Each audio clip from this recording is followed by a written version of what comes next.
Dia, pessoal. Meu nome é Thaís, sou aluna da professora Marisa, da disciplina Fenômenos de Transporte. O trabalho individual que ela passou essa semana é a respeito de um experimento e o meu tema foi fluido newtoniano e não newtoniano. Mas antes de iniciar o experimento, eu queria lembrar com vocês o conceito de viscosidade. A viscosidade é uma propriedade física que caracteriza a resistência de um fluido ao escoamento. Ou seja, quanto mais fácil um fluido escoar, menos viscoso ele é. E quanto mais resistência ele apresentar ao escoamento, mais viscoso esse fluido vai ser. O exemplo que a gente pode ter é a água e o óleo. Então, quando a gente fala de viscosidade, a gente fala em tensão de cisalhamento, que é uma força aplicada sobre uma área do fluido capaz de deformá-la. Então, como exemplo do experimento, para fluido newtoniano eu vou utilizar a água e para fluido não newtoniano eu vou utilizar a água com maisena, amido de milho. O fluido newtoniano, a água que vai ser utilizada como exemplo. Quando a gente aplica uma força pequena, a gente vai observar que essa viscosidade da água vai ser constante.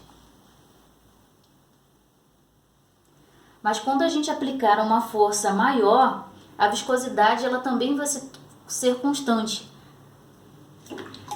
A gente pode observar que a água não oferece nenhuma resistência quando essa força é aplicada, tanto numa força pequena quanto com uma força maior. E como exemplo de fluido não newtoniano, eu vou utilizar a mistura de água com maisena. Vocês vão observar que quando eu aplicar uma força maior, o fluido ele vai apresentar uma alta resistência, então ele vai se comportar como um sólido.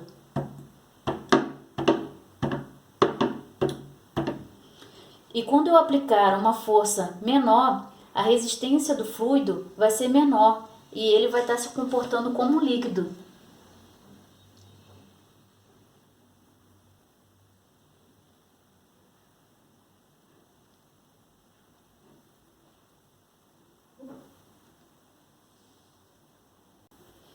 Então, pessoal, como a gente pode observar, no fluido newtoniano, a água, quando eu apliquei uma força grande, uma força maior, ela não ofereceu nenhuma resistência a uma deformação, mostrando que a sua viscosidade é baixa.